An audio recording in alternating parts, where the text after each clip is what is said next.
السلام عليكم ورحمة الله وبركاته. الحمد لله حمدا كثيرا طيبا مباركا فيه. اللهم صل على محمد وعلى آل محمد كما صليت على إبراهيم وعلى آل إبراهيم إنك حميد مجيد. اللهم بارك على محمد وعلى آل محمد كما باركت على إبراهيم وعلى آل إبراهيم إنك حميد مجيد. أعوذ بالله السميع العليم من الشيطان الرجيم من حمده ونفخه ونفثه. بسم اللہ الرحمن الرحیم. آیت نمبر 10 پڑھیں جی.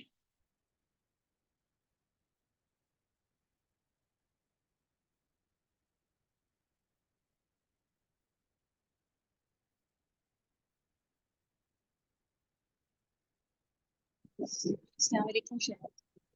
وعلیکم السلام ورحمۃ اللہ. اعوذ باللہ من الشیطان الرجیم بسم اللہ الرحمن الرحیم. یا ایھا الذین آمنوا، اے لوگو جو ایمان لائے ہو، اذا جاءکم مومنات، مومن عورتیں، مہاجرات ہجرت کرنے والیاں، فامتحنوہن، تو جانچ پڑتال کر لو ان کی. اللہ عالم، اللہ زیادہ جانتا ہے بے ایمان ہننا، ان کے ایمان کو. فَإِنْ عَلِمْتُمُوهُنَّ، پھر اگر تم جان لو ان کو، مومنات ایمان والیاں، فَلَا تَرْجِعُوهُنَّ، تو نہ تم لوٹاؤ ان کو، إِلَى الْكُفَّارِ، کفار کی طرف. لَهُنَّ، نہ وہ حلال، لَهُنَّ حِلٌّ، نہ وہ حلال ہیں، لہم ان مردوں کے لیے، وَلَهُمْ، اور نہ وہ مرد، يَحِلُّونَ لَهُنَّ حلال ہو سکتے ہیں ان عورتوں کے لیے. وَآتُوهُمْ، اور دو ان کو، ما انفقوا، جو انہوں نے خرچ کیا. ولا جناح، اور نہیں کوئی گناہ، علیکم تم پر، ان تنکحوہن، کہ تم نکاح کرو ان سے، اذا آتیتموہن، جب دے چکو تم ان کو، اجورہن، ان کے مہر. ولا تمسکوا، اور نہ تم پکڑ رکھو، بے اسمی، نکاح کو، الکوافر، کافر عورتوں کے. واسألوا، اور مانگ لو، ما انفقتم، جو خرچ کیا تم نے. ولیسألوا، اور چاہیے کہ وہ بھی مانگ لیں، ما انفقوا، جو خرچ کیا انہوں نے. ذالکم حکم اللہ، یہ اللہ کا فیصلہ ہے. یحکم بینکم، وہ فیصلہ کرتا ہے تمہارے درمیان. واللہ علیم حکیم، اور اللہ علم والا ہے، حکمت والا ہے. اس آیت کے اندر بہت سے احکامات کو بیان کیا گیا ہے. یعنی یہ پیچھے عقیدۃ الولاء والبراء کے حوالے سے پوری گفتگو ہوئی ہے، عقیدے کو بیان کیا. اس عقیدے کے نتیجہ کے اندر جو کچھ مسائل یا احکام پیدا ہونے والے ہیں ان کو بیان کیا گیا ہے. تو آپ جانتے ہیں کہ صلح حدیبیہ کے موقع پر، صحیح بخاری اور صحیح مسلم کے اندر بھی ہم نے پڑھا تھا، حدیبیہ کے موقع پر ایک صلح نامہ لکھا گیا تھا کہ جس کے اندر ایک شرط بنیادی جو آیت تھی کہ مسلمان کا کوئی فرد اگر مرتد ہو کے کفار کی طرف جائے گا تو وہ واپس کرنے کے پابند نہیں ہوں گے، لیکن اگر کفار کا کوئی بندہ، مشرکین مکہ کا کوئی بندہ مسلمان ہو کر مدینہ کی طرف آئے گا تو وہ اس کو واپس کرنے کے پابند ہوں گے. یہ بنیادی شرط تھی. اب مسلمانوں نے اول الوہلہ اس شرط کو تسلیم نہیں کیا، لیکن پھر بعد میں نبی صلی اللہ علیہ وسلم نے کہا چلے ٹھیک ہے، ہم اس شرط کو بھی تسلیم کر لیتے ہیں، جس کے بعد میں بڑے اچھے نتائج مرتب ہوئے. لیکن اس کے اندر پھر اب جو لکھا گیا تھا اس کے اندر مردوں کا لفظ لکھا گیا تھا کہ لا یأتیک منا رجل وان کان علی دینک الا رددتہ، یعنی رجل کا لفظ بولا تھا، لیکن عورتوں کا ذکر نہیں کیا گیا تھا کہ عورتیں اگر ہماری کوئی عورت مسلمان ہو کے تمہارے پاس چلے جائے تو اس کو واپس کرنے کے پابند ہوں گے یا نہیں ہوں گے. اب لکھا بھی نہیں تھا ایسے. تو جب کچھ عورتیں مسلمان ہو کے آئیں، جن میں ام کلثوم بنت عقبہ بن ابی معیط، وہ بن ابی معیط کی جو بیٹی ام کلثوم، وہ مسلمان ہو کر آئیں مدینہ کے اندر، تو واپس لینے کے لیے وہ آئے، قریش کے لوگ واپس لینے کے لیے آئے. تو اللہ تعالیٰ نے پھر یہ آیات نازل کر دی کہ آپ ان کو واپس نہیں کریں، ٹھیک ہے، آپ ان کو واپس نہیں کریں، بلکہ پھر کچھ اصول و ضوابط بیان کر دیے کہ اگر مسلمان اور ہو کر آئے ہیں عورتیں تو ان کا پھر جائزہ آپ لے لو. جائزہ یہ ظاہری اقوال و افعال کے ساتھ لینا ہے. جائزہ کس طرح لینا ہے اس کا آخر میں جو ہے نا اگلی آیت، اس سے اگلی آیت جو آ رہی ہے 12 نمبر آیت، اس کے اندر اس کا ذکر کر دیا گیا ہے کہ جائزہ کس طرح لینا ہے. یعنی ظاہری جائزہ جو ہے، دل کو تو کوئی بھی نہیں جان سکتا اللہ کے علاوہ، اس کو اللہ تعالیٰ نے یہاں مینشن بھی کیا، اللہ اعلم بایمانہن، اللہ بہتر جانتا ہے ان کے ایمان کو، یعنی تمہارا کام دلوں کو کھنگالنا نہیں ہے، ظاہری تم نے ان سے بیعت لینی ہے، ان سے تم نے معاہدہ کرنا ہے کہ یہ کام اگر تم چھوڑ سکتی ہو، اس سے باز رہ سکتی ہو، تو تم تمہارے ایمان کو، تمہارے اسلام کو ہم قبول کرتے ہیں۔ اگر وہ اس پر بیعت کر لیں، یعنی وہ جیسے آگے آئے گا کہ تم نے شرک نہیں کرنا، تم نے کفر نہیں کرنا، تم نے چوری نہیں کرنی، تم نے زنا نہیں کرنا، تم نے بچوں کو قتل نہیں کرنا، یہ وغیرہ وغیرہ جو بڑے بڑے اس وقت جرائم تھے اس علاقے اور اس معاشرے کے اعتبار سے، وہ نبی صلی اللہ علیہ وسلم کو کہا گیا کہ آپ نے ان سے یہ معاہدہ لینا، اگر وہ راضی ہو جائیں اس پر، تو اب تم پھر جان جاؤ گے کہ یہ واقعتاً مومن ہے،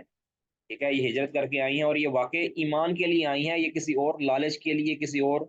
مقصد، دنیاوی مقصد کے لیے نہیں آئی، ٹھیک ہے، یہ آزادی لینے کے لیے، آزادی اپنے مردوں سے آزاد ہونے کے لیے نہیں آئی۔ ہر کیا یہ تمہارا جائزہ لینے کے بعد اگر تم ان کو جان لو، فَإِنْ عَلِمْتُمُوهُنَّ مُؤْمِنَاتٍ، اگر تمہیں معلوم پڑ جائے کہ یہ واقع مومنات ہیں، تو فلا ترجعوهن الى الكفار، تو تم ان کو پھر کفار کے حوالے نہ کرو، تم ان کو واپس نہیں لوٹاؤ کر، اگرچہ مردوں کے متعلق تمہارا معاہدہ ہو چکا تھا، تم ان کو واپس لوٹانے کے پابند ہو، لیکن عورتوں کو تم نے واپس نہیں لوٹانا۔ اب اس کے اس کے اب آگے مزید مسائل ہو سکتے ہیں کہ اگر تو وہ عورت باقرہ ہے، یعنی شادی شدہ نہیں ہے، پھر تو معاملہ کوئی نہیں ہے، پھر تو اس کے ساتھ کوئی بھی مسلمان شادی کر سکتا ہے، کوئی پیچھے معاملہ ایسا نہیں ہے۔ لیکن اگر وہ پہلے شادی شدہ تھی، وہ کسی کی منکوحہ تھی اور وہ اس کو چھوڑ کر آئی ہے، اب چونکہ آگے ایک مسئلہ یہ بیان کر دیا کہ لا ہن حل لہم ولا هم یحلون لہم، اب یہ مسلمان عورتیں کافر مردوں کے لیے حلال نہیں ہیں اور کافر مرد مسلمان عورتوں کے لیے حلال نہیں، ٹھیک ہے، اس کا مطلب یہ ہے کہ جو کافر ہیں ان کے ساتھ مناکحہ یہ جائز نہیں ہے، اور اس پر مسلمانوں کا اتفاق اور اجماع ہے کہ جو مشرکین اور کفار ہیں، جس طرح ہندو ہیں، سکھ ہیں، ان کے ساتھ مسلمان عورتوں کا نکاح جائز نہیں ہے۔ لیکن بدقسمتی کے ساتھ کچھ جو یورپ وغیرہ سے متاثر لوگ ہیں، وہ ابھی وہ مسلمان لوگ اس چیز کا لحاظ نہیں کرتے، کتنے ایسے ہندوستان کے اندر رہنے والے مسلمان جو نام کے مسلمان ہیں، انہوں نے ہندو لڑکیوں کے ساتھ نکاح کیا ہوا ہے، کتنی ہی مسلمان لڑکیاں ایسی ہیں جنہوں نے ہندو لڑکوں کے ساتھ نکاح کیا ہوا ہے۔ سوشل میڈیا کے ذریعے یہ چیزیں نہ صرف اس کے اوپر عمل کیا جاتا ہے، بلکہ اس کی حوصلہ افزائی بھی کی جاتی ہے، بھی دیکھو جی ہمیں مسلمان تھی یا میں مسلمان تھا اور یہ میری بیوی وہ کافرہ تھی، ہندو تھی یا ہندو تھا، تو ہم نے آپس میں جو ہے شادی کر لی، ہمیں بڑی جناب وہ مشکلیں اٹھانی پڑی وغیرہ وغیرہ، ٹھیک ہے، وہ کہتے ہیں جی الگ الگ دھرم کے لوگ جو ہیں وہ آپس میں جڑیں گے تو پھر ہندوستان ترقی کرے گا، اس طرح کی باتیں کی جاتی ہیں، اور یہ مسلمان یعنی پاکستان کے اندر بھی یہ چیزیں بڑی تیزی کے ساتھ پھیل رہی ہیں، ٹھیک ہے، تو اس کا بالکل جو ہے نا وہ اسلام کے ساتھ کوئی تعلق نہیں، لا ہن حل لہم ولا هم یحلون لہن، کوئی مسلمان مرد کسی کافر عورت کے ساتھ نکاح نہیں کر سکتا، کوئی کافر مرد کسی مسلمان عورت کے ساتھ نکاح نہیں کر سکتا، اگر وہ کریں گے تو وہ اللہ کے ہاں جواب دہ ہوں گے، وہ ساری زندگی ناجائز کام کریں گے، ان کی اولاد ناجائز ہوگی، لامان والحفیظ اللہ۔ اس طرح دوسری آیات، اب یہ تو کافروں کے بارے میں، مشرکوں کے بارے میں تو یہ اٹل فیصلہ ہے کہ ان کے ساتھ مناقحہ جائز نہیں ہے، مسلمان عورت کا بھی مسلمان مرد کا بھی۔ اب ایک استثناء ہوئی ہے شروع والے پاروں کے اندر کہ مسلمان مرد کا کتابی عورت کے ساتھ، یعنی اہل کتاب کی عورت کے ساتھ، یہودی یا عیسائی عورت کے ساتھ، بشرطے کہ وہ پاک دامن ہو، اس کے ساتھ نکاح کرنا جائز ہے، کیا یہودی عورت ہو یا عیسائی عورت ہو، اہل کتاب ہو، یعنی جس کو دوسرے لفظوں میں اہل کتاب کہتے ہیں۔ یاد رکھیں کہ یہودی اور عیسائی سے مراد حقیقتاً یہودی اور عیسائی، یعنی جو انجیل اور تورات کو مانتے ہیں، ورنہ بہت سے اپنے آپ کو یہودی کہنے والے وہ اصل میں یہودی نہیں ہے، نہ وہ اصل میں عیسائی ہیں، بلکہ وہ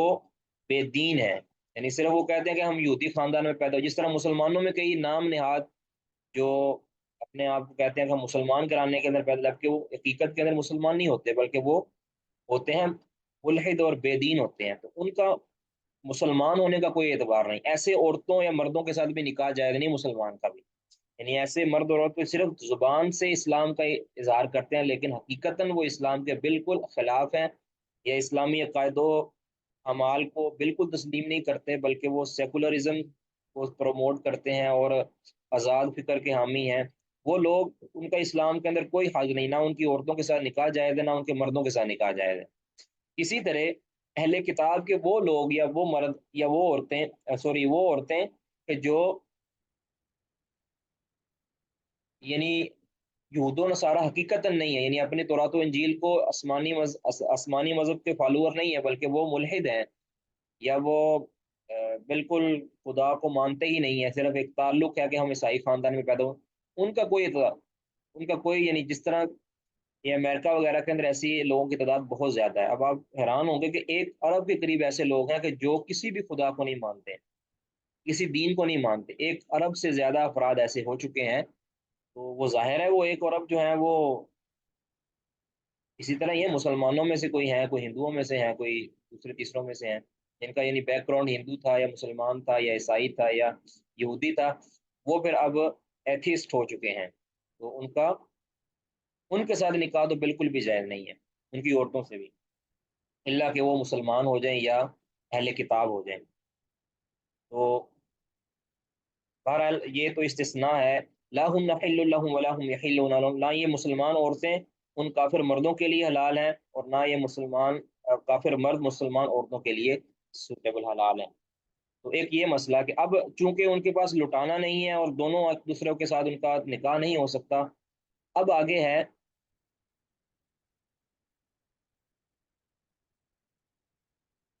کہ چائنیز بھی، ان کا بھی یہی حال ہے، چائنیز کا بھی یہی حال ہے۔ اس میں سے کچھ ہیں، یہ نہیں کہ بالکل ہی وہ ایتھیسٹ نہیں ہے، کچھ ہیں ان میں سے جو کسی نہ کسی مذہب کو فالو کرتے ہیں، خاص طور پہ کچھ جب بہت سے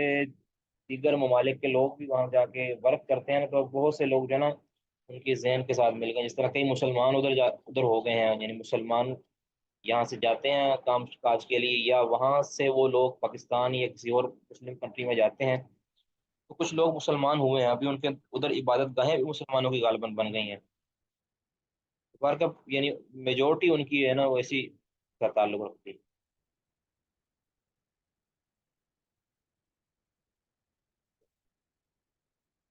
لہن حل لهم ولا هم يحلون لهن، اب نہ ان کے لیے حلال ہے نہ ان کے لیے حلال ہے، اب چونکہ وہ عورتیں آ چکی ہیں، اب پیچھے والے مرد جو ہے نا ان کے جو کافر مرد ہیں، اگر تو وہ مسلمان ہو کر آ جائیں، یعنی پہلے تو آئیں گی وہ ادھر، ایک ایک حیض ان کی عدت ہے، اس سے پہلے وہ آگے کہیں بھی نکاح نہیں کر سکتی،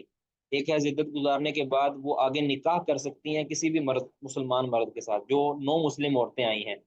پیچھے، کافر جو مرد چھوڑ کر آئی ہیں، اگر تو وہ مسلمان ہو جاتے ہیں کافر مرد بھی،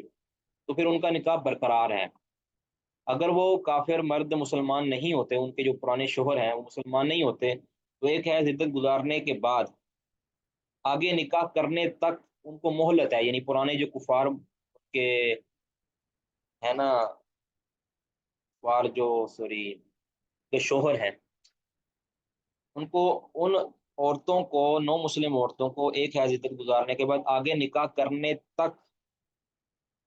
ایک حیض عدت گزارنے کے بعد آگے نکاح کرنے تک اگر وہ مرد مسلمان ہو جاتے ہیں تو پھر ان کا نکاح برقرار ہے، وہ ایسے ہی مسلمان ہوں گے، ان کے اندر جدائی نہیں کرائی جا سکتی۔ لیکن اگر وہ مسلمان نہیں ہوتے اور عورتیں آگے نکاح کرنے چاہتی ہیں تو ان سے نکاح کیا جا سکتا ہے عدت گزارنے کے بعد۔ وآتوہم ما انفقوا، اب کہا یہ گیا ہے کہ تم ان کو، ان کے ساتھ نکاح کر سکتے ہو، اور ان کو، ان عورتوں کا جو مہر ہے وہ ان کے کافر مردوں کو تم واپس کر دو، بھی تم نے جو خرچ کیا تھا ان پر، جو ان کو مہر دیا تھا، یہ تم واپس لو، اب یہ تم سے آزاد ہیں کہ یہ تمہارے ساتھ رہ نہیں سکتی، کہ مسلمان ہو چکی ہیں، تمہارا ان کے ساتھ کوئی جوڑ نہیں ہے۔ ولا جناح علیکم ان تنکحوهن اذا آتیتموهن اجورهن، اب آگے ایک تو ہے کہ تم نے ان سے آزادی دلوا دی اس کو، اب اگر یہ تم سے نکاح کرنے والی راضی ہیں اور تم ان سے نکاح کرنے کے لیے راضی ہو، تم ان سے نکاح کر سکتے ہو ان نو مسلم عورتوں سے، لیکن عدت گزارنے کے بعد، جس طرح کی جس کے تفصیلی احکام دیگر احادیث کے اندر موجود ہیں۔